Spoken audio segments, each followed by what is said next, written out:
Señoras y señores, muy buenos días. Bienvenidos a Pensar Más a través de las emisoras de la Sociedad Dominica de Medios de Comunicación. En Lima nos escuchan a través de Radio Santa Rosa, en Chimbote RSD. Saludamos a la ciudad de Arequipa a través de Radio San Martín, Cusco, Radio Veritas, Ucayali, Radio Cepagua, La Convención, Radio Quillabamba, Puerto Maldonado, Radio Madre de Dios. También se unen Huánuco a través de Radio Huánuco, Ayacucho, Radio La Voz de Ayacucho, Puno, Radio Pública, Ancas, Radio Moro, Huancayo, Radio Cumbre, Satipo, Radio Milenio, Abancay, Radio Estación Solar, AM Tagua, que nos pone a través de los podcasts en todo el Perú y el mundo, y a través de nuestra página web de Radio Santa Rosa. Rosa María Palacios, muy buenos días. Muy buenos días a todos. Empezamos la semana lunes. Qué pesado, qué cara Naila, qué horror. Aquí, renovándonos siempre en Radio Santa Rosa, veo que los trabajos han avanzado un poquito más. Estamos en plenas renovaciones hace un tiempo. Y bueno, en el país bastantes noticias importantes. Como ustedes ya sabrán, a estas alturas, el viernes en la mañana tuvo que ser suspendida la sesión del Pleno porque... No había nadie. ¡No había nadie! Interpelan al ministro de Justicia. Felizmente el ministro no pisó el palito. Iba muy advertido, ¿eh? Y no dijo nada que pudiera ser usado en su contra, porque iban a decirle que explicara cómo se había negociado el convenio. Ese es el calibre de las preguntas, cosa que a él no le corresponde legalmente. Y decir que sí conocía, lo hubiera llevado inmediatamente a pedir la impugnación del convenio. No pisó el palito, gracias a Dios.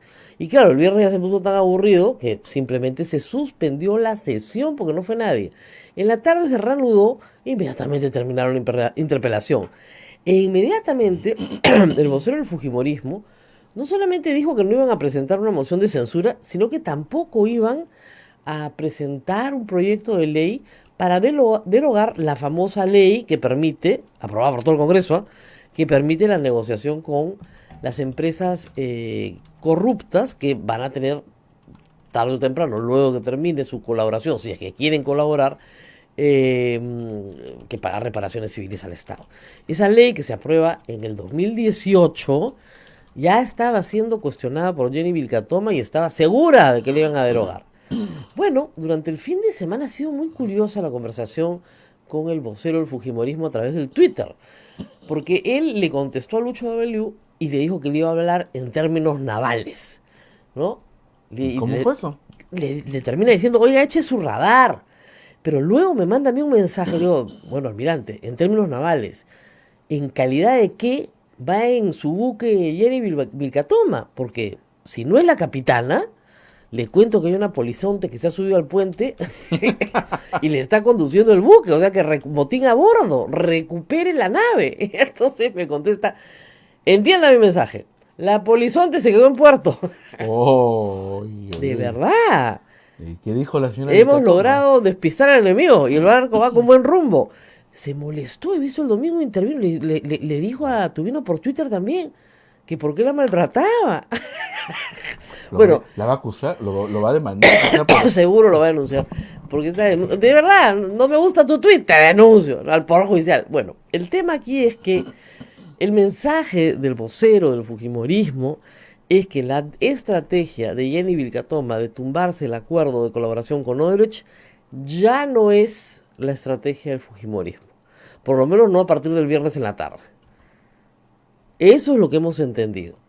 Es que pónganse a pensar, Keiko Fujimori había hecho una planificación para la semana pasada muy activa, ¿no es cierto?, de su causa, que es salir de prisión, y se la arruinaron toda.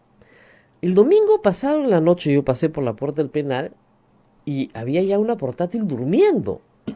El lunes, desde muy temprano, hace una semana, el Twitter estaba repleto de mensajes de Keiko Libertad, Keiko Libertad, Keiko Libertad. Estaba su portátil en ese plan activo, trabajando. Va el fiscal, ella se niega a responder, sale una tira de tweets, todo iba muy bien. Y al fiscal lo agarran a botellazos en la puerta, entonces la noticia se convierte... El fiscal es la noticia, ya no ella. Y luego Jenny Vilcatoma comienza a tratar de tumbarse el acuerdo. Y la noticia ya no es ella ni su libertad, sino cómo estos están tratando de tumbarse el acuerdo. Con lo cual es verdad, así actuaron. Entonces, ya desde un punto de vista estratégico, Keiko Fujimori, ¿qué necesita? Recuperar su libertad. Le aguaron todo el plan. un plan de, digamos, de defensa pública terminó oscurecido por los botellazos al fiscal y por la presencia de Jenny Vilcatoma ocupando todos los espacios. Sí, pues si sabes algo de estrategia, te sientas con tu comando y dices, no, pues acá está, esto es un disparate, ¿qué estamos haciendo? Interesante, ¿eh? Bien interesante leer al almirante Tubino, además cuando se le habla así en términos mineros, se pone estratégico al toque, muy divertido, la verdad, ¿eh? Me ha hecho mucha gracia. Y espero, bueno, que si es así, que se calmen, pues, ¿no? Y que dejen de decir tonterías. El señor dice que el barco va con buen rumbo, que ya tienen la posición fijada y que hacia ahí, no sabes, ¿ah? Está bien ¿Ah, entusiasmado, sí? sí, muy entusiasmado, muy entusiasmado. O sea, eso acá, nosotros van por otro rumbo, completamente distinto. Bueno, esperemos, ¿no? Hay una prueba de fuego para eso, que son los proyectos de ley presentados, proyectos de ley y reforma constitucional presentados por la Comisión de Alto Nivel, que el Ejecutivo, hay que decirlo, no está respaldando. El presidente de la República cumplió un año en el poder y ya dejó de pisar el acelerador, porque ahora estamos en otra historia. Ayer en una entrevista al Comercio dice que no hay las condiciones para hacer un referéndum sobre las nuevas propuestas. Bueno, tal vez no hoy día, pero no las puedes descartar así de plano. Podrían ser a fin de año nuevamente, ¿no? Lo que sí le han dicho todos los expertos es que o comienzan a debatir en esta legislatura los proyectos o no hay posibilidad de que estas reformas se apliquen para las elecciones del 2021. No hay posibilidad. Algunas personas dicen lo siguiente, y es un recurso falaz, o sea que hay que estudiarlo bien. No se puede hablar de bicameralidad porque el pueblo ya la rechazó. Un momentito. Lo que el pueblo rechazó, y yo conmigo a la cabeza lo reconozco, fue una bicameralidad que tenía una disposición metida de contrabando, por lo cual le quitaba potestades al presidente de la República. Los responsables de haber masacrado la propuesta de bicameralidad son los fujimoristas y los apristas. Claramente. Porque le metieron y aprobaron eso. Otras bancadas también lo aprobaron, es verdad. Pero por presión de Rosa Bartra, que lo metió. Para quitarle las facultades al presidente de la República, como ya lo habían hecho con el proyecto de Mulder, que fue aprobado y que fue impugnado luego en el Tribunal Constitucional. Entonces yo no podía, yo estoy a favor de la bicameralidad, como muchos académicos, como muchos peruanos, como gente de a pie, pero no puedo votar por una bicameralidad que incluye quitarle facultades presidenciales al presidente de la República. O sea, que se aprueba para debilitar al presidente de la República. No, señor, eso no lo voy a aprobar. Entonces no me estaban preguntando por la bicameralidad, me estaban preguntando por lo nuevo y serio, que era quitarle al presidente de la República. Así que el argumento de que el pueblo ya votó en contra de la bicameralidad es falaz. Es falaz, porque el pueblo no votó por la bicameralidad, votó porque el presidente de la República tuviera la facultad constitucional de hacer cuestión de confianza. Así de claro. Entonces yo sí creo que si quieren esperar 2 años, sí, pues el 10 de diciembre del año 2021 pueden preguntar perfectamente. Es más, hay que explicar algo. La ley de participación ciudadana dice que en efecto no se puede someter a referéndum la misma cuestión 2 veces. Primer argumento, no es la misma cuestión. O sea, a mí me preguntan si quiero tener 2 cámaras, es algo muy diferente y no en espejo, ¿no? Es algo muy diferente que si me preguntas si quiero tener 2 cámaras y que el presidente lo pueda hacer cuestión de confianza. 2. La ley de participación ciudadana se refiere a proyectos originados en iniciativas populares. Ni el proyecto del 2018 ni el proyecto del 2021 va a ser, 2020 va a ser originado en iniciativa popular, sino en iniciativa del presidente de la República. Entonces ahí tuvo una discusión legal si el plazo de 2 años se aplica o no. Pero dejémoslo ahí, por lo menos que se debata, porque además hay otra cuestión. Si el proyecto de bicameralidad se aprueba en el Congreso en 2 legislaturas con 87 votos, no tiene que ir a referéndum. Y por supuesto que se puede modificar. Así de claro. ¿Ok? Entonces ahí habría un trabajo interesante para el fujimorismo, que dice que quiere reivindicarse, cambiar su imagen obstruccionista, ¿no? Y que no están con Vilcatoma. Ya, muy bien. Entonces, pues, muestren algo, pues, ¿no? Para empezar, en el Pleno no va a haber Pleno esta semana, ¿sabes, no? Están de semana De de representación. Se han ido a gozar holgadamente de sus 2.800 soles. ¿Y los de Lima? Los de Lima gozan holgadamente de sus... ¿Y dónde van? Yo he visto como el chiste ese, me cayó un Costa. O sea, una plata que yo no esperaba, me cayó bien, pues. Porque estaba No, chivado. bueno, lo que nos dijo Gino Costa acá es verdad. O sea, ese tiempo lo usas para avanzar todas las cosas que no avanzas cuando tienes sesiones de comisiones y pleno. Yo no sé, uno se organiza mejor. Yo tengo 5 trabajos y 5 o 4, ya no sé. A veces tengo 4, a veces tengo 5. Pronto voy a tener 5. Voy a tener otro trabajo, de verdad. Ya te voy a contar un día. ¿Ya? Miren acá esto. No, no, Pulpín, no, no va a haber para ceviche. Si se portan bien, ya. Pero claro, uno tiene 5 trabajos y se organiza, pues. El periodismo vive del pluriempleo. Pero a lo que voy es, por alguna razón, la semana pasada en Junta de Portavoces, decidieron no hacer nada sobre el tema de representación. Es decir, no quieren reconocer un aumento de sueldos encubierto, que eso es lo que es, porque yo presumo que si lo reconocen, lo que van a tener es que responder frente a la fiscalía cuando acabe el mandato. Ahora sí, les recomiendo a los que planean ser congresistas en el futuro y creen que tienen opciones, ¿no?, de entrar en el año 2021, que este tema lo resuelvan antes de juramentar, porque es un tema bien serio. Tú no puedes subirte el sueldo sin autorización presupuestal, eso es malversación. Y eso es exactamente lo que el señor Galarreta hizo con su mesa directiva. Y en vez de atacar ese problema, han decidido que todo sigue igual y que aquí no pasa nada. Yo reitero, ni siquiera discuto el monto, ¿ah? Estamos hablando de la legalidad del gasto, que es lo que además controla la Contraloría, la legalidad del gasto. Ese gasto no tiene base legal. Bien serio. Pero en fin, si ellos se divierten en su semana de representación o no, la pasan bien, les gusta, no tengo idea. El asunto es que el pago es muy, muy cuestionable desde el punto de vista legal. Pero en fin, vamos a dejarlos ahí. ¿Y qué más tenemos? La señora Keiko Fujimori fue a visitar a su papá Eso, la el gente día me pregunta sábado. si eso es normal. Bueno, ustedes han visto buses que salen de Santa Mónica repletos de presas, que se van al penal de Lurigancho, y otro que va al penal de Castro Castro, y gente del Castro Castro que va a... no, o sea, no es normal, pues. Lo normal no es que los presos se trasladen de un lado a otro de la ciudad. Tiene que haber alguna razón poderosa, y al público no se le ha explicado cuál es una razón poderosa.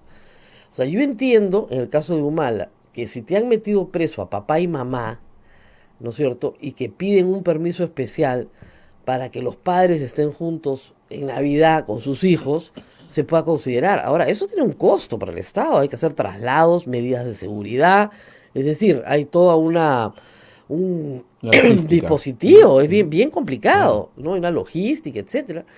Pero en este caso, Keiko Fujimori, digamos, su esposo está en libertad, él cuida de sus hijas, los hermanos de Keiko Fujimori están en libertad y velan por su padre.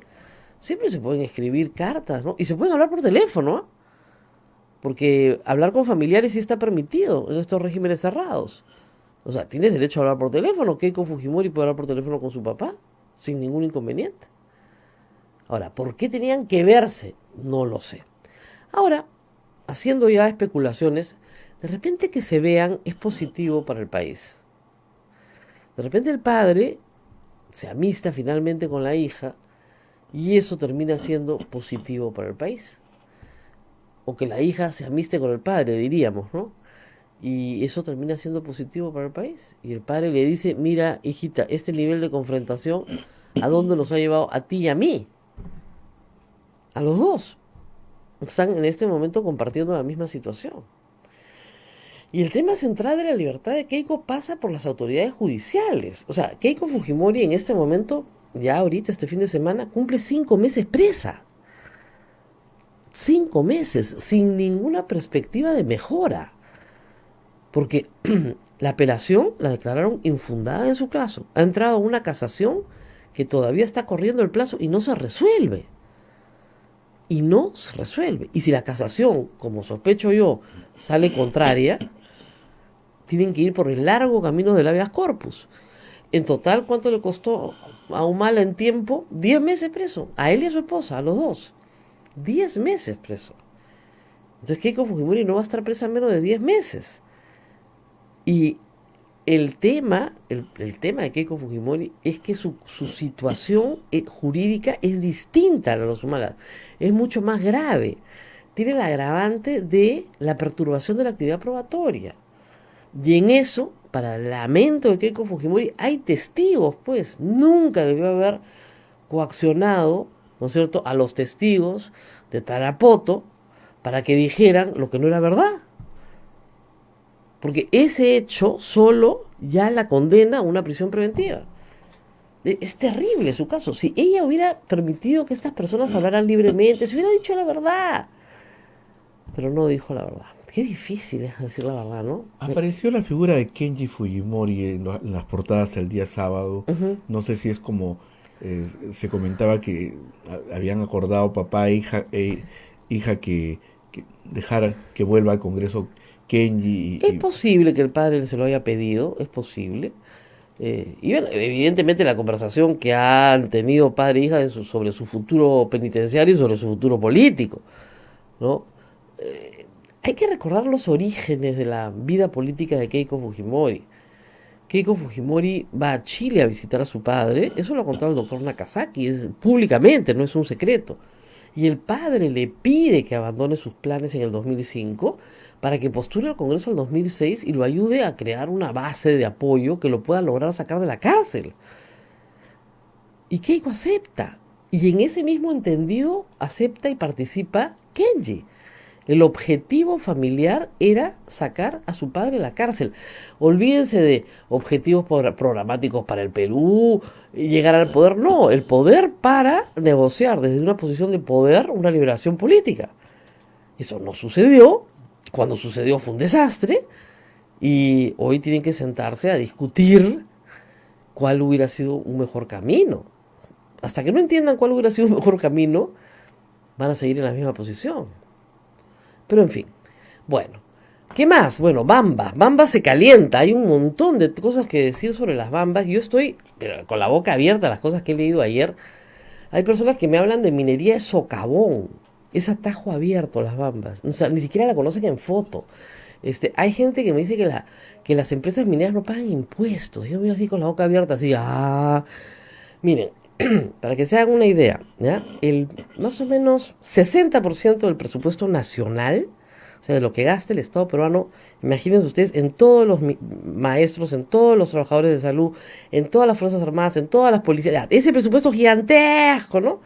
El 60% está sostenido por 50 empresas, de las cuales varias son empresas mineras, que pagan el 30% de impuesto a la renta de sus utilidades. Uno me manda una notita. Les han devuelto 3 millones de IGB. Claro, porque es por exportación. Estamos hablando de miles de millones de soles de presupuesto público. No pagan impuestos.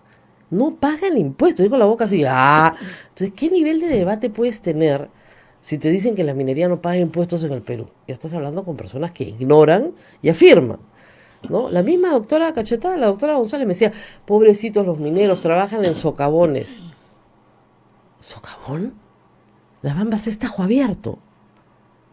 Es altamente tecnificada, además. Se trabaja con maquinaria pesada. Es una cosa hay la idea antigua, pues todavía claro, ha quedado la idea antigua. Claro, es que sobre la base de tus prejuicios, tú construyes una realidad, ¿no? Pero el problema es que el prejuicio no es la realidad. Yo tuve la suerte, y eso es realmente, a veces uno es muy afortunado, de que el gobierno de Australia me invitara a mí y a otros periodistas de América Latina. El año pasado fue, ¿no? Anteaño pasado sí, fue. Sí. Australia, a ver las operaciones mineras en la parte, digamos, más del lado del Océano Índico, ¿no? En Perth, en Pilibara, y ver estas operaciones gigantescas, ¿no? Entonces, esto no puede, ya de magnitudes pues de colosales, ¿no? Con estándares ambientales espectaculares, ¿no? Y generando gran riqueza para Australia, que es un país continente, ¿no? Y la operación de las Bambas, donde está todo el problema ahora, es una operación australiana. Los capiteles son chinos, pero la parte técnica es australiana. Y la verdad es que de primer nivel. Entonces, luego, a raíz de ese viaje, me invitaron a conocer todo el proyecto de las Bambas. Entonces, he estado en el lugar, conozco los hechos, he hablado con la gente, he estado con la gente, con los trabajadores de la mina, conozco la realidad. Entonces me hablan de cosas y digo, pues si yo he visto algo con mis ojitos completamente diferente. Totalmente diferente. Entonces, el conflicto de las bambas hoy no es un conflicto, ya te vi la pausa, baja los brazos que ya voy. Hay tres cosas que tienen que saber. A ver, la primera es que no es un conflicto laboral. No son los trabajadores de la mina que están siendo explotados en los socavones. Por favor, no hay socavones. Los trabajadores de la mina más bien están desesperados por salvar sus trabajos. Se le da empleo por turno a 3.000 personas. Creo que en total, en toda la operación son 8.000. La operación se construyó en su momento de mayor amplitud con 19.000 personas que vinieron de todo el Perú, obviamente también de la zona de Cotabambas, pero de muchísimos lugares del Perú. Muy bien. La magnitud de la operación, yo les dije, desde el punto de vista de la ingeniería, a 4.000 metros de altura tú ves esto y piensas que estás, no sé, como en el siglo XIX cuando construyeron el ferrocarril central, igualito. No puedes creerlo. O sea, ¿cómo los seres humanos podemos construir una cosa de esas dimensiones? Es impresionante, ¿no? Cada llanta de camión pues era 2 yos. Tengo una foto delante de una llanta que yo parada sobre yo, más o menos, porque no hay forma de que... Es una cosa pero de unas dimensiones gigantescas. Esto se hizo, hay que explicarlo, no de un día para otro. Demoró más o menos 10 a 15 años desde que se tomó la primera decisión hasta que finalmente salió, ¿no?, el primer pedacito de mineral con cobre. Entonces, a lo que voy es a lo siguiente. El proceso de acercamiento a la comunidad fue un proceso muy largo y muy conversado. La empresa, que era Strata en ese entonces, hizo un programa social primero y después construyó la operación y obviamente el Tajo, ¿no? Entonces, ¿cuál es el lío? Para que ustedes lo tengan claro, no es un conflicto laboral, tampoco es un conflicto ambiental. Hay gente que me habla del mineroducto, que les pasa el polvo. Eso fue hace 2 años, o 3 en realidad. Ese no es el conflicto. El conflicto es el uso de un predio. Es una discusión sobre derecho de propiedad. Es una discusión entre propietarios. A ver, les explico rapidito. Había una vez una pequeña comunidad llamada Fuerabamba. Comunidad agrícola y ganadera, chiquita. Si ustedes ven las tomas aéreas que he visto yo de la década de las 60 y 70, probablemente ni siquiera encuentren Fuerabamba de lo chiquita que era. ¿Okay? Cuando la mina se interesa en las tierras de Fuerabamba, porque debajo, en el subsuelo de Fuerabamba, está el Tajo, ¿no es cierto?, eran 150 familias dispersas en pequeños caseríos, muy, muy cerca, por cierto, pero dispersas físicamente, que vivían en casitas de pirca con techo de paja. Y tenían sus corrales al lado de su casa, como sucede en los Andes peruanos. Entonces, a estas personas se les empadrona, se les censa. Obviamente, cuando se dieron cuenta que iban a recibir algo, ya no eran 150, terminaron siendo 450, porque hasta de Lima fueron. Muy bien. Esas 450 familias se les dijo qué quieren a cambio de mudarse. Y obtuvieron, en un proceso negociado muy largo, donde todos firmaron, porque además se han tomado la molestia de filmarlos a uno por uno firmando para que no digan que no firmaron. Y se ve que firman, yo he visto las tomas, libremente, muy bien. Se les entregó un pueblo nuevo, ¿ah? O sea, nuevecito, nuevo. Tu casa de 3 pisos de 500 metros cuadrados. Agua, desagüe, luz, calefacción, colegio, posta médica, iglesia, mercado, cancha de fútbol, plaza de toros. Yo he sobrevolado el pueblo. Es alucinante el tamaño que tiene. Los estándares de ese pueblo para la zona son pues ¿qué te digo? Pues es un salto de 100 años, ¿no? Obviamente eso genera envidias, obviamente la gente se molesta, pero no fue lo único que recibieron por mudarse. Recibieron dinero en efectivo, cantidades de las cuales ninguno quiere hablar, y tienen toda la razón, pues, porque es como si te sacaras la tinca y toda tu familia se entera, pues, ¿no? La cola de parientes que tienes, olvídate, además de amigos, además de tus vecinos de la otra comunidad que te odian, y muchos se fueron a Arequipa y al Cusco, con toda razón, a poner negocios y educar a sus hijos. Nos mandaron a la universidad, cosas que no iban a pasar, pasaron. Compraron camionetas Hilux, por todas partes están las camionetas 4x4 en esa zona. Muy bien, pero no solamente les dieron eso, les dieron tierras. ¿Y en cómo les dieron las tierras? Las Bambas compró a terceros, la mina compró a terceros tierras y esas tierras las permutó con la comunidad. Es decir, tú me das el predio de Fuerabamba, yo además de tu casa de plata te doy tierras. Uno de esos predios se llama Yavi Yavi. Ni siquiera está en la región Apurímac, que está en la región Cusco. Está a más de 100 kilómetros de Fuerabamba. Y esa comunidad, la de Fuerabamba, toma este predio. ¿Para qué? O para desarrollar su propia actividad agrícola, o para alquilarlo a terceros, o para lo que les dé la gana. Sobre ese predio ya había un derecho de paso, una servidumbre de paso, que correspondía a una trocha vecinal. ¿Ok? Pero ya había una servidumbre de paso. Y ese predio está inscrito ¿en dónde? En el registro público, SUNARP, registro público de Espinar. Tengo el número de la ficha si quieren, porque hay que estudiar estas cosas un poquito más. Sobre ese predio, el Estado peruano, no la mina, declara que recorre una vía nacional. No regional como fue originalmente, sino nacional. Lo que quiere la comunidad de Fuerabamba, que ha recibido los predios, que ha recibido dinero en efectivo y que ha recibido su casa, es que le paguen 500 millones de soles por el uso de 8 kilómetros en el predio de Yavi Yavi. Y no estoy mintiendo, han bajado a 100, pero cuando pidieron originalmente en el 2018, les dieron 500 millones de soles o 48 horas si te cierro la mina. Eso se llama extorsión en el Código Penal. Y de hecho lo cumplieron. Primero, ya no con el mecanismo de la zanja, sino con el mecanismo de escudos humanos que dirigen dos abogados de apellido Chávez, que están en este momento presos por extorsión. Y se presentan siempre así, me das 500 millones, saben que no les van a dar 500 millones, pues te lo bajan a 100 millones. El viernes, por supuesto, los comuneros decían, no hemos pedido plata, porque claro, si piden plata hay extorsión. Y por supuesto que lo único que quiero es que nos devuelvan nuestras tierras. Sus tierras siempre han sido de ellos. Es el derecho de paso, que es una servidumbre que está inscrita, porque el predio está inscrito. Entonces, de verdad que es el nivel de ignorancia. Ahora, por supuesto, todos los antimineros están con el mineroducto. El mineroducto, no se hizo el mineroducto, no tiene nada que ver con el mineroducto, es el uso de una servidumbre de paso. Muy bien. Porque igual tiene que haber carretera, con mineroducto o sin mineroducto tiene que haber carretera. Y además, la carretera que cruza no es de uso exclusivo de la mina, es una carretera nacional abierta al público. Tan no es de uso exclusivo que los piquetes lo que hacen es que todo el mundo pase menos los camiones. O sea, es de libre tránsito. Entonces, ¿por qué los demás sí pueden pasar y los camiones no? Si es tuyo y le vas a poner una tranca o le vas a sacar una zanja. O sea, la gente ni siquiera ha ido a ver el sitio. Además quieren que quede al costado de la mina. Chalhuahuacho, a ver, entonces toda la discusión. Chalhuahuacho era un pueblo que tenía 5 casas muy cerca a la mina. ¿Ok? 5 casas, es un distrito. ¿Qué tiene que hacer la empresa minera con un distrito? Nada, pertenece al Estado peruano. ¿No es cierto? Muy bien. La gente que había recibido bastante dinero decidió, en algunos casos, poner negocios en Chalhuahuacho.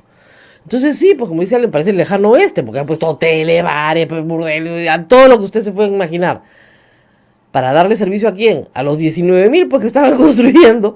Ahora la cantidad de gente ha bajado, los negocios ya no prosperan, porque no debieron ponerse ahí pues a tiempo completo y porque el alcalde de Chalhuahuacho no tiene nada que se le parezca a un plan urbano. ¿No? Las calles están pues sucias, sin asfaltar, ¿no? Primero se hicieron los edificios, después el agua y el desagüe. Es un desastre. Pero eso no es culpa de la mina. Ahí no había nada cuando la mina llegó. Es culpa de la gente que quiere hacer negocio. Además, ¿por qué va a estar mal hacer negocio? Están en su derecho. Tú no le puedes prohibir que usen luna polarizada. A mí me parece feísimo, pero si les gusta pues ladrillo expuesto y luna polarizada, ¿yo qué puedo hacer? Ayer hay gente que pone cosas en el Twitter que dice, Dios mío, ¿con qué criterio iban los comuneros a escoger su casa? Pues les dieron varias maquetas para que escogieran la que querían. ¿Acaso son arquitectos, urbanistas? ¿Con qué criterio usted compra su casa? ¿Con qué criterio usted alquila su casa? Con el criterio pues de que él es cómodo. Entonces, un hombre de la costa sí puede escoger dónde vive, un hombre de la sierra no. Eso es cada disparate. Este es un tema de derecho de propiedad y de extorsión. Entonces, la semana pasada, cuando estábamos transmitiendo, venía el congresista Richard Arce, congresista representante de Apurímac, no pudo llegar porque se fue a la Dilincri a ver la detención del presidente de la comunidad, que fue elegido el año 2017, me parece. Entonces, yo tuve que explicar este tema. Y todo el fin de semana he tenido insulto y medio en Twitter, no sé la cantidad de gente que he bloqueado por este tema. Y anoche me pedían que por favor lo explique. Entonces ya me tomé la molestia de explicarlo un ratito, sin ninguna esperanza, por cierto. O sea, yo sé que no van a entender nada de lo que he dicho. Me da lo mismo. Pero hay dos personas que sí querían que se les explique. Todo el tema es el predio de Yavi Yavi. Y el mineroducto se descartó hace años. Yo sé que tenemos que ir a la pausa, pero déjame explicar estos 2 minutos. A ver, el mineroducto fue una alternativa del plan original de la mina. ¿Por qué? Porque Strata era dueña también, tenía también la operación de Antapacay. O sea, tenía 2, no una, sino 2, Las Bambas y Antapacay. Entonces la idea era que juntando el mineral de ambas, te hacía rentable hacer un mineroducto. ¿Qué es un mineroducto? Es, una faja transportadora, si quieren ponerlo así, cubierta, que se lleva todo el mineral. A la que por supuesto todos se oponían. Eso es genial, porque ahora todos quieren el mineroducto al que se pusieron todos. Bueno, muy bien. Esto es un tema de ley antimonopolios mundial, o sea, prácticas antimonopólicas mundiales. Cuando Glencore compra Strata, ¿ok? Es así, claro. Resulta que ya tiene algo así como el 80% de la producción mundial de cobre. Entonces se le obliga a vender algunas operaciones en el mundo. Y una de las operaciones que vende es Las Bambas. Y se la vende a quién? A MMG. Pero se queda con Antapacay. Entonces, al no haber 2 unidades de producción de un tamaño que haga sostenible el mineroducto, se le pide al Estado peruano, se le pide formalmente en un proceso, que dicen que es un proceso simplificado, ya será simplificado, pero se le pide al Estado peruano y se obtiene el permiso para cambiar el proyecto. Hace años, no ahora, años. ¿Ok? Cuando se le pide el permiso para cambiar el proyecto, se establece que los camiones van a ir hasta Arequipa, ahí sí, ya tienen una faja, y ese trayecto va a ser en camión. ¿Levantan polvo los camiones? Sí, señor, levantan un huevo de polvo, ya. Como todas las operaciones mineras del Perú. O sea, digamos, a ver, en la carretera central tenemos el tren, que despacha mineral, pero también baja mineral al camión. Y en el resto del Perú tenemos rutas donde hay muchísimos camiones transportando mineral, porque ustedes no aprenderán que el mineral vuele, ¿no es cierto? Tiene que ser transportado. Ya le sacaron al Estado peruano una compensación por el polvo. Ya le sacaron hace 2 años. Ya pagaron una compensación. Creo que el Estado peruano pagó 15 millones de soles por el polvo. ¿Ya?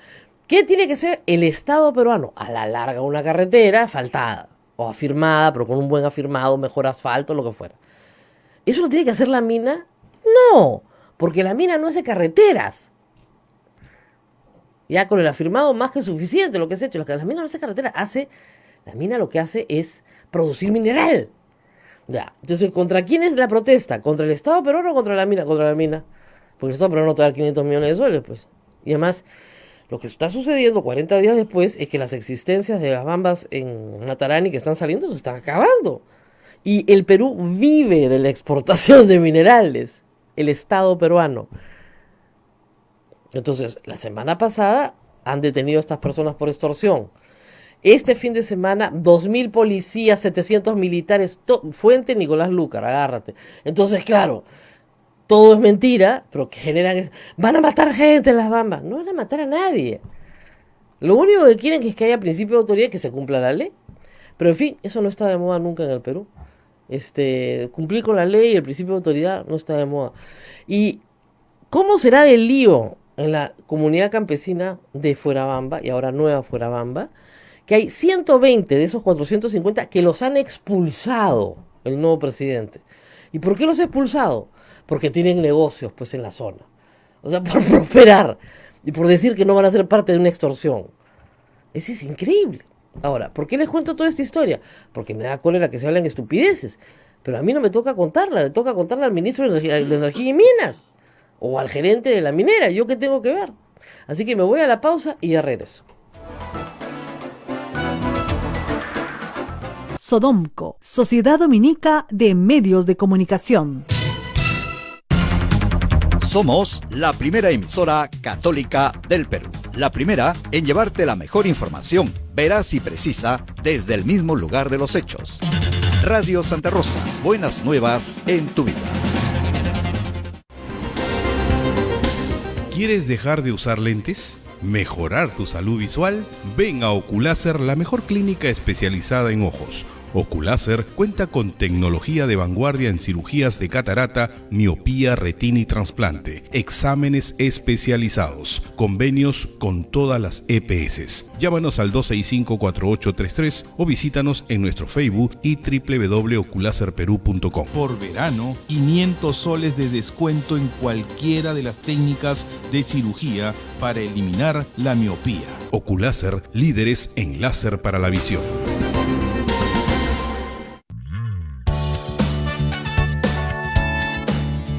Si quieres ser un fraile predicador, conócenos. Ingresa a www.jovenesognet.com O escríbenos a vocaciones@peru.op.org. Orden de Predicadores. Maestro itinerante, tú vas feliz a predicar. Amigo caminante, tu voz anuncia la verdad.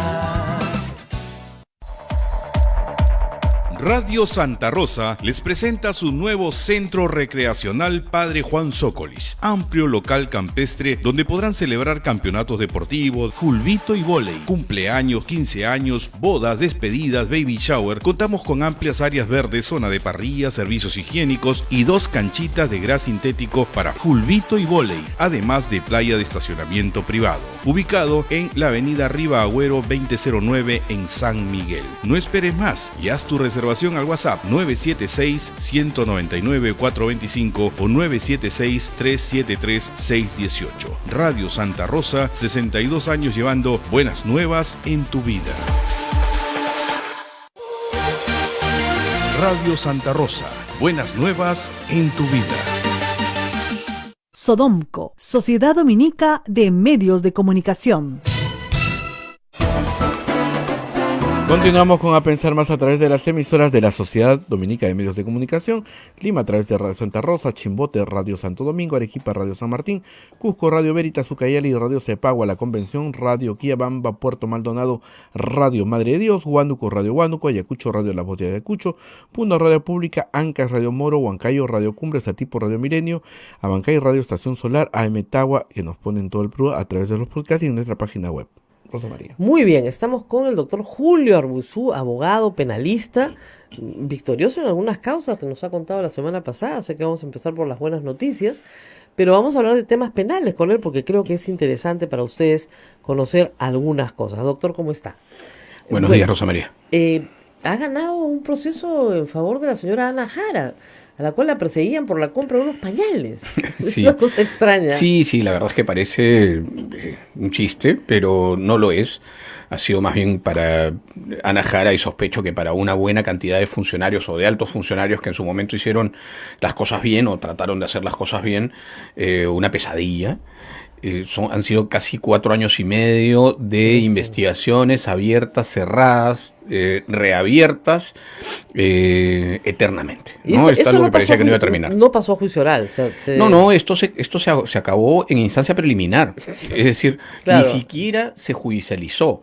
Pero, por supuesto, aquí hay irregularidades. No puede desconocer que las hay. Se perdieron pañales, hubo probablemente algún nivel de irregularidad en la licitación.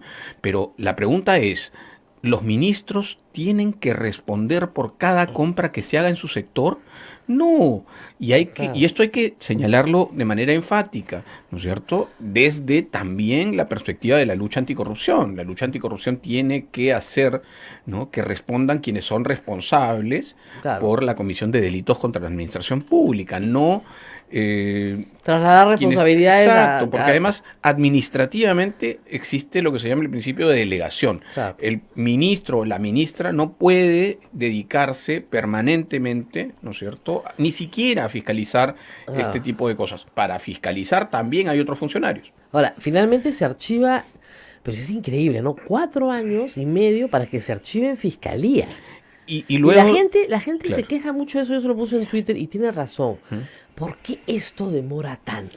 hay varias cosas, ¿no? Aquí, en este caso, ha habido además actuación de algunas personas interesadas en que esto no se cierre. Bueno. El señor Chávarri llegó al Ministerio Público y apenas llegó al Ministerio Público revivió una serie de investigaciones o atendió con más énfasis y mayor rigor algunas investigaciones. En este caso, por ejemplo, esta investigación ya había sido cerrada por su predecesor, el señor Pablo Sánchez, en virtud a que no existían elementos de juicio para responsabilizar penalmente a la ministra, pero el señor insistió en que aquí había que investigar, solicitó unos nuevos descargos, se hizo los descargos y luego de varios meses de espera del pronunciamiento del señor Chávarri, dijo: en este momento, ya habiendo pasado 5 años del cese del funcionario, y claro, la Constitución establece que son 5 años después del cese que dura la inmunidad, entonces pasa a una fiscalía ordinaria. ¿A qué fiscalía ordinaria? A la que estaba investigando a todos los de abajo que probablemente tengan responsabilidad penal y algunos de los cuales están arraigados correctamente. Claro, por supuesto, esto activó las alarmas. ¿Qué está pasando? ¿No? O sea, la señora Jara no tiene nada que ver con ellos, no, ni funcionalmente nunca los conoció. Nos pareció además insólito que este fuera el argumento de Chávarri porque no habían pasado los 5 años. Porque además este parece ser un modus operandi, que yo lo he visto mucho con el APRA, claro, no puedo hacerte daño, pero sí puedo tenerte fregado un montón de años. Entonces te llevo al Poder Judicial, pues, y te dejo ahí. Hasta que te pudras, ¿no? Hasta que un abogado logre que se archive todo y, bueno, te frío 5 años pagando abogado. Te comento además, Rosa María, que claro, había evidentemente desde el lado decente de la política y en lo jurídico también había una oposición seria, persistente, permanente a la gestión del señor Chávarri, que ya vemos cómo está terminando. Frente a eso, Chávarri, entre otras cosas, por ejemplo, amenazó con una querella a mi socio, a Ronald Gamarra. ¿no? Sí, claro. El abogado también, yo soy el abogado de Anajara, pero Ronald es mi socio, los dos somos abogados de Anajara, ¿no es cierto? Y quien tiene la responsabilidad de seguir con la investigación amenaza con una querella al defensor, ¿no? Claro. Entonces, es nada más que una muestra de lo que ha sido este último año. Esto ha durado mientras nosotros hemos tenido la investigación o la defensa en la investigación cerca de 8 o 9 meses, ¿no? Y finalmente ha pasado, además, pero es un proceso muy rico, porque esto ha originado una tutela de derechos que interpusimos ante el Poder Judicial por la idea del señor Chávarri de que los 5 años habían transcurrido, cuando en verdad había una sucesión. Tú te acuerdas que Ana Jara fue ministra de la Mujer hasta un momento. Cuando Juan Jiménez Mayor renuncian todos los ministros. Y así es. Para el señor Chávarri ese era el cese, y de ahí se tenían que contar los 5 años, sin atender a que ella siguió en su puesto. Como pero él dice, no, pero renunció. Por lo tanto, esos primeros 5 años se cuentan ahí, se empiezan a contar ahí. Ese hace la matemática de Alan García. Entonces, claro. Dice que este es el 8º año de Humala, ha dicho. Lo tuvimos que llevar, lo tuvimos que llevar al Poder Judicial, le ganamos en el Poder Judicial la tutela de derechos, conseguimos que esto permanezca dentro de su jurisdicción, y allí le ganamos también, porque no había ninguna manera de seguir sosteniendo la responsabilidad penal. La gente pregunta siempre esto, y yo me obligo a preguntármelo también de vez en cuando, ¿por qué esto demora tanto? ¿Por qué, por ejemplo, habiendo confesado Barata y sus amigos, esto demora tanto? ¿Por qué demora tanto el acuerdo de colaboración, por ejemplo? Recién hoy día la jueza lo va a conocer ya firmemente, ¿no? Efectivamente, yo creo que hay una conjunción de factores. Una es que ahora más que antes, pero no había una adecuada promoción de los principios, de los beneficios premiales y de la facilidad, ¿no es cierto?, con que se puede resolver algunas causas con beneficios premiales. Si te dicen la verdad, todos salen mejor. Sin duda, sin duda. Y por otro lado, el interés de algunas personas en permanecer, ¿no es cierto? No, evidentemente. Activando causas. Hay gente que sí no quiere salir del proceso porque sabe que la sentencia es lo que menos le conviene.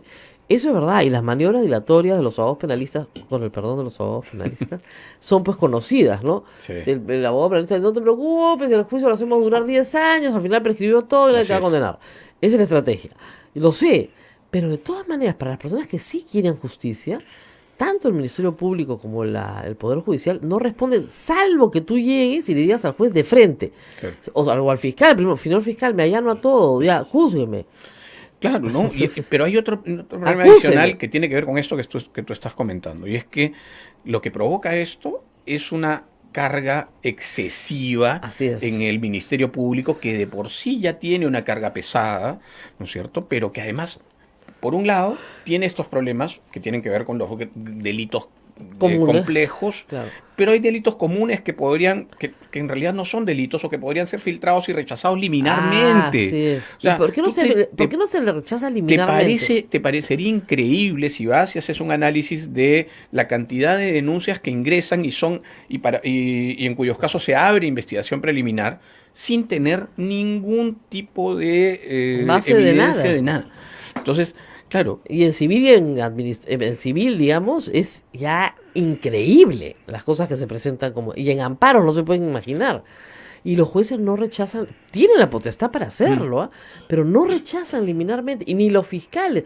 Obviamente muchos archivan, es verdad, Sí, ¿ya? pero Pero archivan 3 años Exacto, después. exacto. Bueno, ahora con el nuevo código hay un acotamiento espa- de los plazos, pero igual, o sea, podemos estar, en algunos casos se declara la complejidad de la investigación sin tampoco causa aparente, y esto puede durar una vida, ¿no? Claro, lo que pasa es que un proceso, una investigación preliminar debería durar máximo 3 años. 3 años.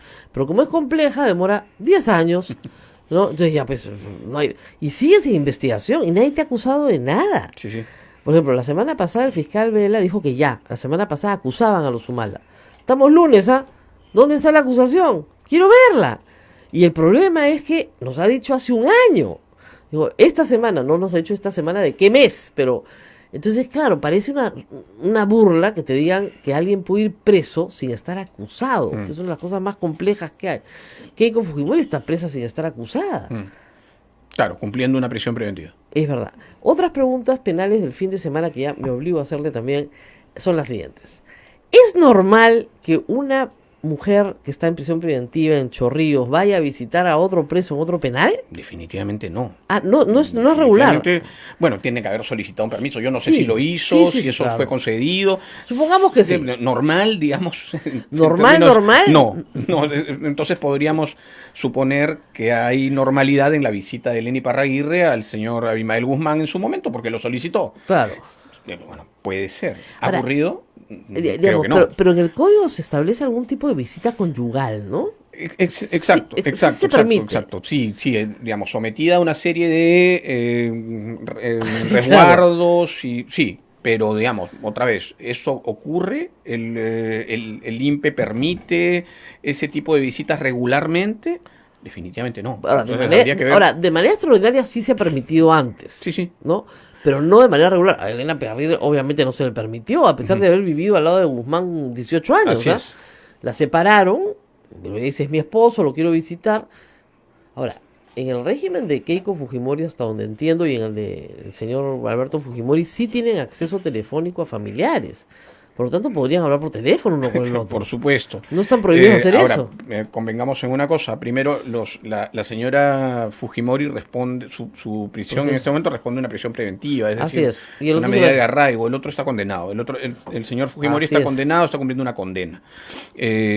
Sin embargo, las carcelarias del señor Fujimori, que son definitivas, son bastante más holgadas que la señora Keiko Fujimori. El señor Fujimori, estado en su celda, tiene acceso a una serie de facilidades y ventajas que un departamentito. muy pocos otros presos Sí, tienen tiene en un el Perú, o departamentito probablemente pequeño, ninguno. pero departamentito. Sí, Tiene una sala para pintar. y tiene acceso ilimitado, entiendo yo, al teléfono que está al costado. Exactamente. Puede recibir en una especie de patio que ya varios ciudadanos de este país quisieran tener en sus casas, a la visita de sus nietos. Yo he Claro. visto cuando los nietos están, alguna vez en una diligencia, he visto a los nietos jugando ahí en el jardín. Claro. Bueno, tiene una serie de facilidades, no me sorprende en ningún Bueno, caso que pueda somos tener un tampoco país que un tiene nivel de una cárcel comunicación. para sus expresidentes y creo que va a tener bastante uso, o sea que no hay que tampoco... Sí, pues hay países que tienen cárceles para los expresidentes, bueno, este es uno. Ahora, ¿quién paga? Esa es otra pregunta que me han hecho este fin de semana, lo voy a apuntar todas para el doctor Arbizu. ¿Quién paga la clínica Centenario? Es una buena pregunta. Es una buena pregunta. Esto tendría que ser, obviamente, tendría que salir del presupuesto del señor Fujimori. Ya, pues, pero el señor Fujimori no trabaja, no tiene bienes, ese no es el paga asunto. su reparación civil. Ese es el asunto. Nunca pagó un creo centavo, no tiene plata. Exacto. Y uno podría preguntarse también legítimamente quién paga la defensa del señor Fujimori. Claro, pero supongamos que son pues militantes pues que lo aman, ya, muy bien, o gente que quiere figuración, pues podría ser, ¿no? Pero la Clínica Centenario tiene una cuenta, entonces Sí, la sí, pregunta sin es duda. quién paga, Sin no, duda. pero no lo paga el Estado peruano. No, definitivamente no. No, o sea, lo tiene que pagar Lo tiene la que pagar, familia. Por supuesto, lo tiene que pagar Ajá. quien hace uso del servicio. Ya, es una entonces- clínica privada. Sí, pues, o sea, le dan permiso para ir ahí, pero el Sí. Estado peruano no paga un centavo. No, de ninguna manera. De ninguna Ajá. manera. ¿Y cuánto cuesta 100 días en la Clínica Centenario? Para empezar, claro. ¿Y quién lo no sé si paga? si el señor es asegurado de alguna EPS. No no creo, lo creo ah. porque se hace tanto tiempo en prisión. Así es. No lo sé. Además, ¿cuáles son las condiciones de una aseguradora en ese caso? No, ¿qué EPS? Por eso, entonces, Nada. si ni siquiera está asegurado, imagínese algún usuario del sistema privado de salud en este país, ¿cuánto le cobran Claro. por un día? Claro. Por una noche en una Ya, clínica. muy bien. Entonces, eso no Entonces, lo sabemos y el Estado no está cobrando reparación civil. pero tu pregunta es legítima en términos no de saber Claro, de dónde, sí. o sea, cuánto es el dinero que da, no, sí, de dónde sale.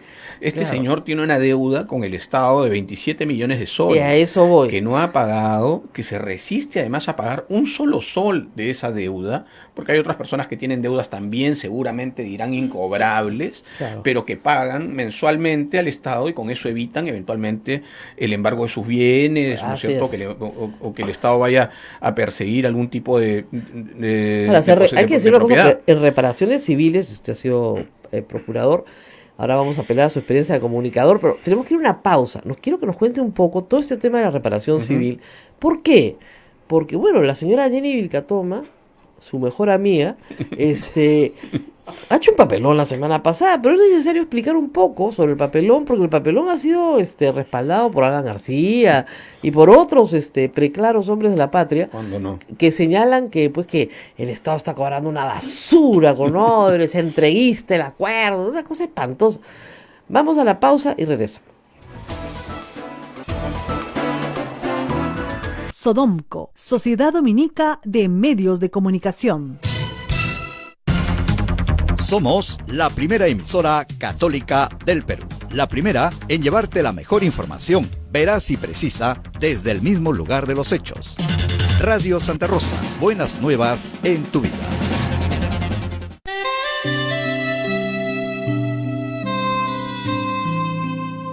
Renueva y fortalece tu fe, meditando la pasión, muerte y resurrección de Jesús.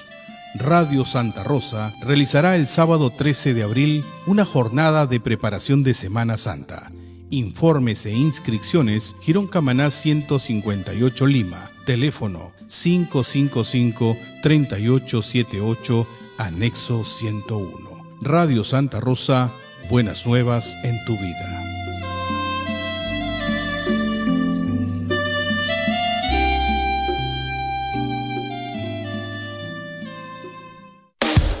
Santa Rosa, buenas nuevas en tu vida.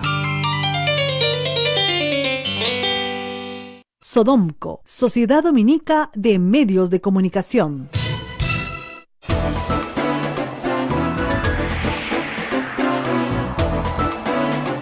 Más a través de las emisoras de la Sociedad Dominica de Medios de Comunicación. Rosa María. Bueno, y estamos acá con el doctor Arbizu. Él ha sido, como ustedes saben, procurador anticorrupción. El cargo que hoy día, ¿no es cierto?, está tan venido a menos, poco los insultos de Vitocho, que insulta al procurador, que le busca lo que hizo cuando era chiquito, ¿no? Se va al patio del recreo del colegio a ver si, ¿no?, si lo buleaban o él era el buleador. Ya es una cosa ridícula completamente. Además, sus acusaciones contra los procuradores fueron tan ridículas que el que quedó peor fue él, ¿no? Después llama a quejarse, ¿eh? Pero el que quedó peor fue él. Bueno, muy bien.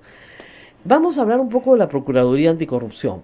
La señora Vilcatoma, ¿no es cierto?, ha querido no solamente desacreditar a las personas, sino también a su trabajo. Y los ha denunciado, y los va a denunciar, Pero, ¿qué opina usted, visto desde fuera y de la distancia, de lo que han hecho los procuradores? Bueno, a ver, hay varias cosas, ¿no?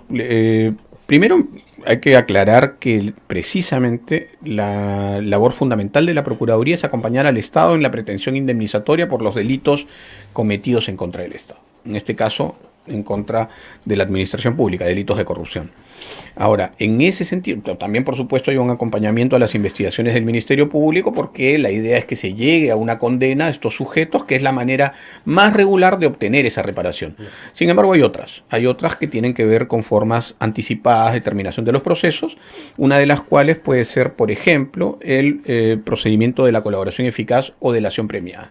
¿Qué supone esto? Que antes de que se llegue siquiera a un juicio oral, las partes convienen en un acuerdo reparatorio o en acuerdos reparatorios antes de atribuir responsabilidad penal o no estar decidida la responsabilidad penal. Uno acepta, el sujeto a investigación acepta la responsabilidad, se acaba allí, se negocia una reparación y se paga esta reparación y se acaba. Y por supuesto eso involucra la entrega de información, la corroboración de esa información y tal. En ese proceso participa de manera protagónica la defensa del Estado, la Procuraduría. ¿Qué hace la Procuraduría? La Procuraduría debería calcular el monto de reparación civil. ¿Y de dónde sale ese cálculo? Del cálculo de afectación que ha supuesto los delitos que se atribuyen al sujeto que se ha acogido a la colaboración eficaz. ¿Qué hay aquí? El gran problema de hace muchos años y que no se soluciona hoy es que nadie sabe cómo calcular la afectación de delitos de corrupción. Nadie sabe. En este país, y te diría que en buena parte del mundo, nadie está en condiciones de saber qué afecta la corrupción. No, ¿de qué hablamos cuando hablamos de corrupción en términos de cargos? Y además es siempre una evaluación que tiene un margen de subjetividad, ¿no? Sin duda. Porque tú puedes decir, es invalorable, ¿no? Sin duda. Entonces, claro, pues si es invalorable tienes que poner un valor, pero hay un margen. Te cuento una cosa, yo saliendo del... Esto fue un problema para nosotros también, por supuesto. Claro. Lo objetivar de manera... lo más digamos, sencilla posible. Encontramos una fórmula algorítmica. Yo me tomé el trabajo, después de salir de la Procuraduría, hice una consultoría para USAID, entregué la consultoría a la Procuraduría, yo no sé si la están usando, sospecho que no, pero propusimos una fórmula algorítmica que tenía que ver con afectación de una serie de principios que no solamente eran los patrimoniales, porque los delitos de corrupción no solamente afectan el patrimonio del Estado. Pero digamos, tú tienes que calcular más o menos, de alguna forma, ¿cuál es el monto total de este contrato? Tanto. ¿Cuánto de más ha pagado el Estado peruano? Ya, esto de más, muy bien. De eso de más, eso lo podemos incluir en la reparación civil. Muy bien, porque esa ha sido la afectación directa del contrato. Hay otro tipo de daños, ¿no? Sin duda. Por ejemplo, ¿cuántos años el pueblo no tuvo la obra que debió tener? ¿Ya? Entonces te puede salir una fórmula gigantesca. Derechos fundamentales que pueden estar expresados, por ejemplo, entre otras cosas, en la imagen institucional del Estado, ¿no? En el deterioro de la imagen del Estado. Por ejemplo. Eso se puede objetivar de alguna manera. Nosotros lo propusimos, sería muy largo contarte cuál es la fórmula, pero llegamos a una fórmula. Ahora, la ley famosa esta que quiere derogar Jenny Vicartona establece también una fórmula. Hay un panorama genérico para calcular en estos casos específicamente el monto de reparación civil. Yo creo que aquí ha faltado, y aquí sí, claro, aquí tenemos un programa limitado en tiempo, pero el señor procurador tendría que haber dicho, ojo, mi fórmula es esta, A más B igual C y tal, y no lo ha hecho. Y no lo ha hecho frente a la opinión pública y no lo ha hecho aparentemente tampoco frente a su ministro. Entonces, ese es el problema, porque yo creo que, yo creo que una vez que lo aprueben, porque hay que homologarlo y ahí ya se puede hablar de él, debería salir con su pizarrita. Yo a veces uso mi pizarra también. Entonces, pones acá, a ver, ¿cómo se calcula la reparación civil en este caso de acuerdo a la ley? Entonces va a ser... Ahora, ¿sabes que la gente no le gusta la pizarrita? Se marea, no. O sea, tienen la idea de que los estás tonteando. Yo insisto, Rosa María, creo que ese es el único pecado del procurador. Claro. Y creo que es perfectamente subsanable. Que probablemente pide un acto de fe, y la mayoría de gente no necesariamente puede tener fe, entonces crean en mí, lo he hecho de acuerdo a lo que dice la ley. Pero yo le creo, pero claro. Lo que sí pasa es que el discurso de quienes se oponen al acuerdo, ¿no es cierto?, no se sustenta en nada. O sea, lo que la Contraloría ha hecho otro cálculo de 1.200.000 de afectación, presuntamente, la pretensión indemnizatoria del Estado se elevó a 600 millones, que es más o menos la mitad de ese monto total de afectación, pero cuando habla la Contraloría del monto de afectación total, habla de la pretensión indemnizatoria del Estado respecto de todos los involucrados en el caso, claro, y de más todos los otros, contratos, y de todas las empresas que no se han acogido a la colaboración eficaz, es otro de monto. OAS, de las consorciadas peruanas, ojo, que Claro. no se han acogido a ninguna colaboración eficaz Todavía. y probablemente no sé qué pasará. Pero son 600 millones solamente en el caso Odebrecht. ¿Tú te imaginas cuánto tendrá que pagar el señor Alan García si es encontrado culpable, la señora Keiko Fujimori si es encontrada culpable, el señor Humala si es encontrado culpable, la señora Villana? O sea, todo eso, por supuesto, completará o excederá largamente la cifra de 1.200.000 que calculó la Contraloría. Entonces, es una mentira, es una falacia aquella que enarbolan los opositores al acuerdo en términos de que esto es una cantidad ínfima. Pero ¿no? me parece que perdieron, ¿ah? Me parece que la semana pasada, ya cuando el fujimorismo salió a decir que no censuraban al ministro, ¿no? Y el señor Tubino me dijo que ya la Polizonte se había quedado en puerto y que la nave ya la tenían ellos, ya creo que ya, o sea, lo que nos estaban diciendo entonces es que ya, este capítulo lo hemos cerrado, el acuerdo va, no nos vamos a oponer y seguimos adelante. Lo intentaron hasta el final. Yo creo que obviamente la interpelación al ministro de Justicia tenía ese objetivo. Así es, que y se desde equivoque. desde la ignorancia, por supuesto, porque probablemente nadie les dijo que el ministro no tenía idea o no debería tener Ya idea. sé, pero ¿qué pasa si el ministro, no sé, mete la pata y dice, bueno, le voy a contar lo que yo sé, ¿no? Entonces, ¡atroz! ¿no? Claro. Ahora, iba muy prevenido, yo le había dicho que renuncie para evitarlo, ¿no? Porque mira lo que le pasó a Richard Concepción. Sí, sí. ¿No? Dijo una tontería que no tiene en realidad ningún valor, pero el abogado Abanto estaba parado ahí mirando a ver en qué se equivocaba para, ¿no es cierto?, inmediatamente, y consiguió apartarlo de un proceso, lo recusó. Entonces, no ha avanzado mucho el proceso, pero por lo menos recusó al juez. Sí. Entonces, efectivamente hay que tener mucho cuidado porque en este momento hay muchos adversarios que están mirando en cuáles son los errores para entrar ahí.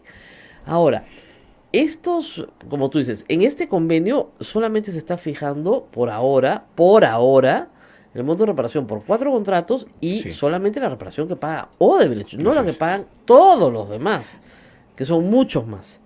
Ahora, viene Barata a hablar en abril. ¿Tú crees que fue importante que se dilatara el testimonio? Yo lo que consideré al toque, porque me pareció lógico, y después la fiscalía lo confirmó, es que al no tener en el expediente las declaraciones de los otros funcionarios, las defensas de los imputados iban a impugnar cualquier pregunta que tuviera que ver con lo que otro había dicho. ¿Es así? Sí, es probable que sí. Es probable que sí. Y en ese caso, claro, esa es la razón de esa dilación. Me parece que de modo general el proceso de negociación de la colaboración eficaz, a pesar de que ha sido largo, tedioso. No, y pues suspendido, con Hamilton Castro se suspendió. Sí, además, por supuesto, antes de la constitución del equipo especial, tal como lo conocemos hoy. Pero ha sido asertivo, ¿no? Me parece que nos lo confirma hoy día el hecho de que OAS haya querido también o esté en proceso de acogimiento de colaboración eficaz también, ¿no? Ahora, esto va a cambiar, o sea, el abogado penalista y no el procurador, ¿esto va a cambiar a futuro la forma en la que se comportan las empresas de obra pública en el mundo? Ya tienen en Brasil 2 presidentes presos. Bueno, hay un avance general desde el derecho penal a posibilitar la responsabilidad penal de personas jurídicas. Así es. Que me parece absolutamente positivo. El Perú ha ido en ese camino muy, muy lentamente, a mi modo de ver. Yo salí de la Procuraduría, me pidieron también una opinión sobre eso. Yo entregué una opinión en la que había un espectro de delitos que podían ser imputado a la persona jurídica. Y sin embargo, hay todavía una lista de delitos muy acotada. Me parece un escándalo que el delito de colusión, que es el delito por antonomasia del delito de encuentro entre funcionarios y el privado, que es un proveedor del Estado, no esté dentro del el catálogo de delitos imputables. El público a veces no entiende que la pena no es que la persona jurídica va presa, porque eso es una ficción, sería imposible, pero sí es una pena patrimonial. Es una pena patrimonial y puede ir hasta la disolución de la persona jurídica, ¿no es cierto? Ese es el límite. Claro. Sin perjuicio de las responsabilidades personales del directorio, el gerente, etcétera, eso sí se van todos presos, pero la persona jurídica como tal va a perder su patrimonio. Como tú dices, la sanción máxima es la disolución. Bueno, como se ha solicitado para, por ejemplo, partidos políticos, la sanción máxima debería ser la pérdida de la inscripción, que es el equivalente a la muerte para Absolutamente. ¿no? Pero, efectivamente, todos estos procesos están generando cambios penales. Sin embargo, hay un cambio que todavía no se da. En Brasil no se ha dado y en el Perú tampoco, que es la redefinición del delito de lavado de activos. Y eso es no lo puede hacer Rosa Bartra, pues, ¿no? Y sacar el mamarracho que sacó, ¿no? Que prácticamente ley Keiko Fujimori, ¿no? Sí, claro. Ya, recibir donación de campaña, si es delito, tiene 3 años de pena. Listo, chao, ya prescribió. No, pues, no te pases. Pero sí es toda una discusión. En Brasil y en el Perú no es delito recibir aporte de campaña de fuente ilícita si no lo sabes o no lo puedes presumir. Así es. Sí, allí sigue habiendo una dificultad. Yo sé que tú tienes una tesis que has desarrollado en el último tiempo que es importante que lo explico. Que va a seguir dando discusión. Hay una serie de debates. Como es divertido en las tesis de derecho, sobre todo derecho penal, cuando tú explicas algo y la gente, claro, cree que eso beneficia al que odia, vendida, desgraciada, pero resulta que después beneficia a los que ellos aman. Gran tesis jurídica, ¿no? Entonces tú dices, pero que es la misma tesis, ¿no? Claro. Es que lamentablemente la forma en la que está redactado el Código Penal, o sea, en la parte de lavado, tú tienes que recibir, o sea, digamos, el delito es mucho más complejo porque implica una participación constante, permanente, a sabiendas, ¿no? Tú recibes, transformas, ocultas y regresa al que tiene el dominio del dinero, pues si no terminas con un tiro pues en la cabeza, ¿no?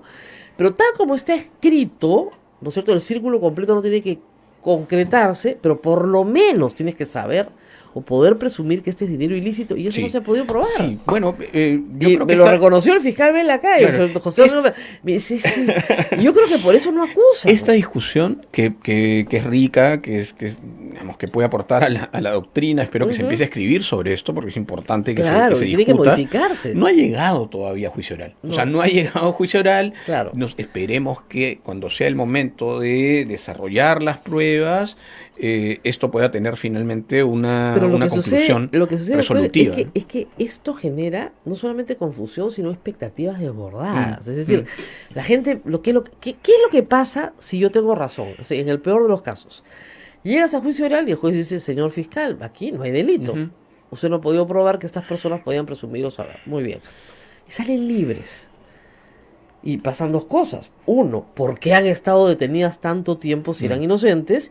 Dos, eso lo dirán los que tienen estima por esos políticos, y los que no tienen estima por esos políticos dirán, estos jueces corruptos los han soltado, ¿ya? Entonces, mire el problema que genera.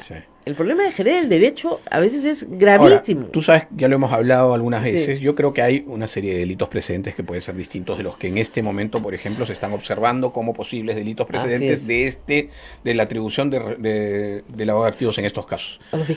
Delitos tributarios, pero puede haber también, ¿no es cierto?, una serie de elementos que den convicción al juez en su momento de que ellos podían presumir perfectamente que la fuente del delito era de origen ilícito. Entonces, por eso se verá. Yo creo que hay que ser, en el derecho hace muchísimos años que los códigos dejaron de ser, o que el juez es la boca de la ley. Ya los jueces no son la boca de la ley. Hay que leer a los juristas más contemporáneos, ¿no es cierto? Ya hay un nivel de interpretación que hay que dar, hay un nivel de sin exagerar, de ser creativos en la resolución de este tipo de delitos, y así es que avanza, y así es como avanza el derecho. Ahora, una pregunta, nos queda poco tiempo, pero esta pregunta es bien importante. Hay mucha gente preocupada de que la jueza no homologue el convenio, que se caiga en el último minuto, que Jenny Vilcatoma los convenza a todos y derogue la ley. Ya son hechos cumplidos, ¿verdad? Sí, eso no va a pasar. Eso no va a pasar. Aún cuando la deroguen hoy, ¿no es cierto? Ya no se puede. No. Ya no, pues. No, ya eso no el va a pasar. El convenio está firmado y eso no va a pasar. Aquí hay un control de legalidad. Básicamente lo que ejerce el Poder Judicial es un control de legalidad y, digamos, por lo menos hasta donde sabemos todos, esto está ajustado perfectamente a la ley. Se han seguido los pasos que la ley determina para la negociación, para el cogimiento y luego la negociación, y lo que tendría que ocurrir es inexorablemente esa homologación. Claro, pero ya no hay posibilidad que ese acuerdo se caiga. No, yo no veo ninguna. No. Entonces todos podemos estar más tranquilos. No, No, ellos ¿por no qué? ellos no van a estar tranquilos. Ah, no, claro, van a intentar lo que quienes sea. no van a estar tranquilos van a ser precisamente quienes se oponen y se oponían y se siguen oponiendo al acuerdo. Por una razón elemental, además de, por supuesto, la responsabilidad penal que recaerá sobre ellos seguramente con la corroboración de sus delitos. Y es que ellos van a pagar el resto de reparación civil, ¿no es cierto? Que esta que dicen que ahora es exigua. El resto de reparación civil la van a pagar ellos. Por eso se oponen. O sea, si ahora hay 600 millones de dólares que va a pagar Odebrecht, el resto lo van a pagar Alan García, Keiko Fujimori, Humala y los demás.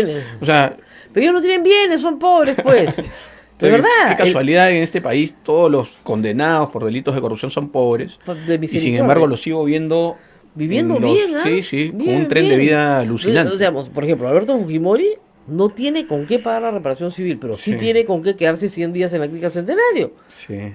O alquilar la casita esa que eran sus amigos. Nunca nos contaron qué amigos. Y ahí, por ejemplo, sí creo que el procurador es un poco lenteja, discúlpeme, pero en tu cara están gastando plata como locos. Sí, te digo, tú lo recordarás, Rosa María, lo que hicimos nosotros. Los embargos, claro. ¿No? ¿Por qué no hay embargos hoy? ¿Por qué no hay embargos en forma de secuestro conservativo? Así o sea, es. tan sencillo como preguntarle a la gente qué pasa cuando le deja de pagar a una tienda por departamento. Claro, ¿Qué pasa? Le van a su casa y les embargan los bienes. ¿Por qué el Estado, que tiene una creencia que en realidad representa 30 millones de personas, no puede hacer lo mismo con el deudor, un deudor de años? Lo acusaba de que se persistente. llevaba los electrodomésticos. Yo decía, sí, pues me los llevo, total. Bueno, después iban a rescatarlos y pagaban. Mira, después... Con 3 embargos se presentó... Puede parecer cínico, yo no lo es. Pero voy a decir algo que yo pensé en ese momento, de hecho se los dije. Fue un poco una pequeña revolución en la Procuraduría. Yo llegué y dije, bueno, aquí vamos a pedir embargos. No, doctor, no se puede hacer eso. ¿Por qué no se puede? A los abogados. ¿Por qué no se puede?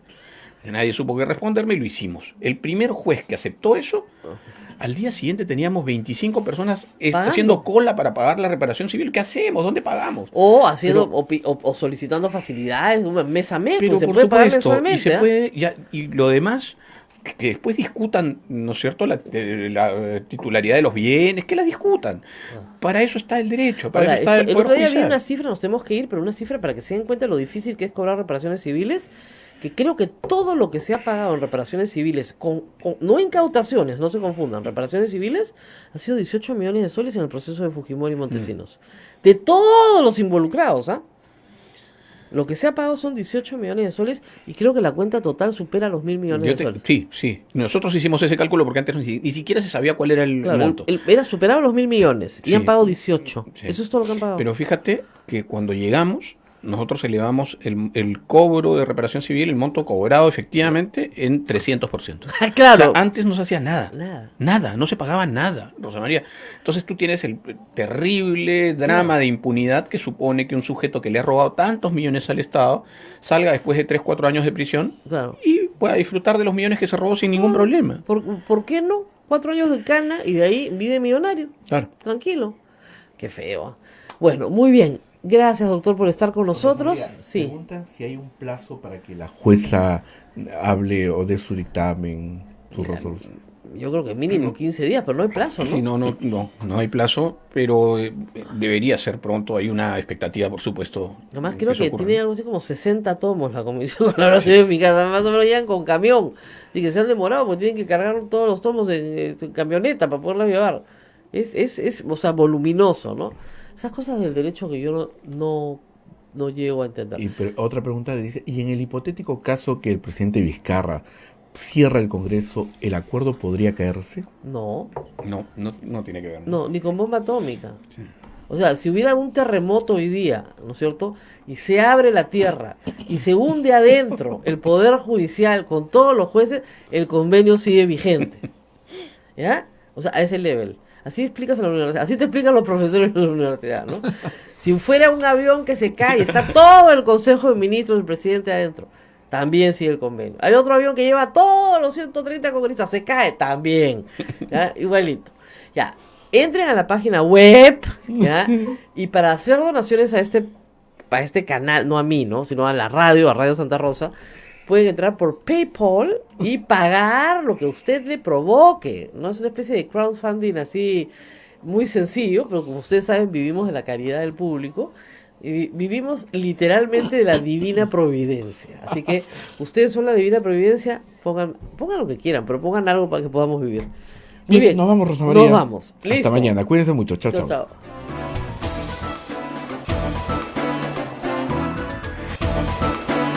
Hasta aquí, A Pensar Más con Rosa María Palacios. Este programa fue producido por la Sociedad Dominica de Medios de Comunicación, Sodomco.